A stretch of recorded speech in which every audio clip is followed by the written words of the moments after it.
The more I hear about narcissists, the more they remind me of that bully on the schoolyard, punking people for lunch money and attacking the weaker kids. They got their gang of minions that they send out attacking for them. Those minions think they're cool and to be feared.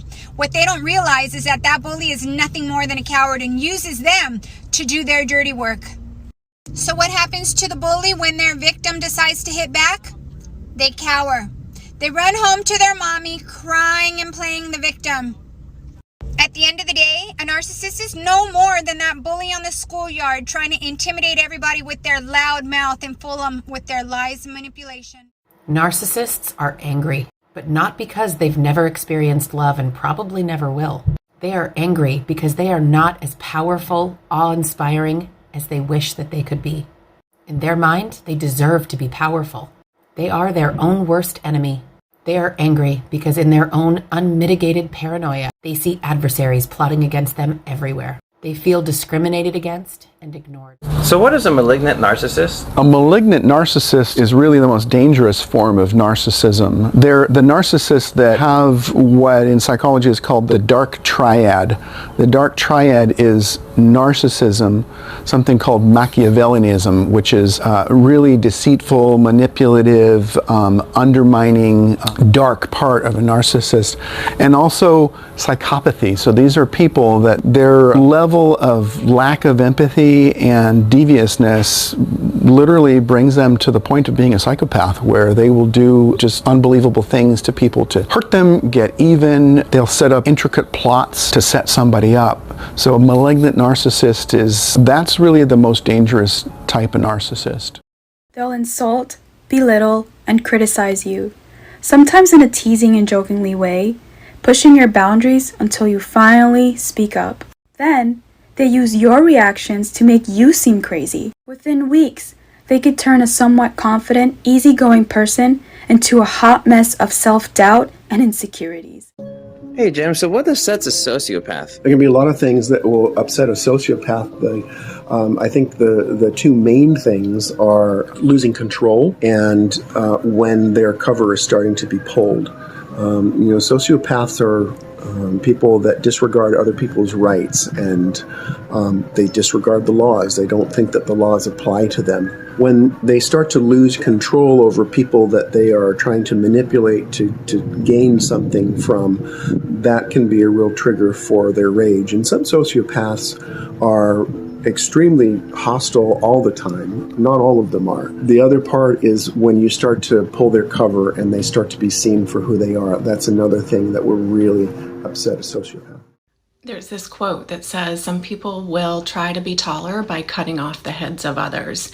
The narcissistic person in the workplace can create a culture that is extremely unhealthy. They will interrupt people. They will take credit for things that are not their doing. They will criticize others to try to make themselves look better. They will inflate their own accomplishments or, inflate what their experience and education is. They'll talk about themselves all the time and always try to have the spotlight. Narcissists love social media. They love it because they can facilitate smear campaigns on social media publicly to humiliate you and spread false accusations and false lies. They can use it to triangulate information to you, to get information on you. And that's why I always recommend limit the social media. And if you want to keep it, make sure that your friends list is vetted, right? Make sure that the people that are on your social media are people you can truly, truly trust. And if you have any question that you can't, or someone leads you to believe that they can't, right? They show their true colors and they reveal that they're not really your friend and that they're toxic and they're against you. You got to weed them out. You got to weed them out until you have a solid tribe and a solid circle of people that you can trust. Narcissists cry to manipulate you into believing whatever bullshit lie they're trying to sell that day. Narcissists cry to get attention and pity. Narcissists cry to get out of whatever narcissist-like vile act they just got caught committing, cheating, devaluing you, belittling you, treating you horribly. This is what they do to build the trauma bond. They will cry and blame it all on their horrible childhood. And then all of a sudden, poof, you feel sorry for them. And if they're good at it, it means that their acting skills are on point. They are fake as fuck, and so are those tears. So in short, narcissists cry to get what they want and get you to do it, and then go back to being the shitty ass vile humans that they are, knowing that if they get caught, all they've got to do is cry and poof, you're rubbing their back again. So how do you get a narcissist to regret hurting you? That's one of the most common questions I get. And my answer might upset you, but it's going to bring you so much relief in the long run. There is absolutely no way to get a narcissist to regret what they did to you.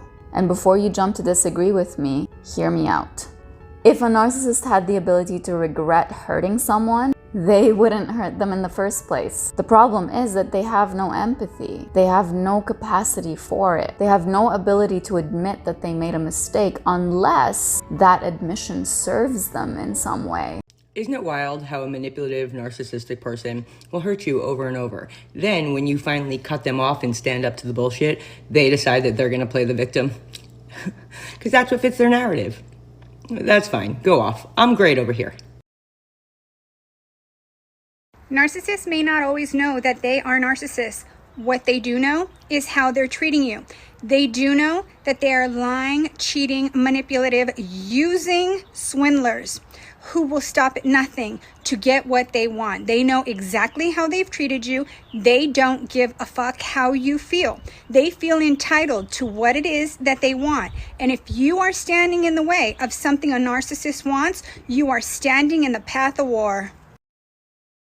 Hey Jim, so what is a victim complex? A victim complex, you can understand in a number of different ways. It's something that often a narcissist will do. They will fluctuate roles between a hero and a victim. And when they're playing the hero, then that gives them the right to create a bad guy that they can punish.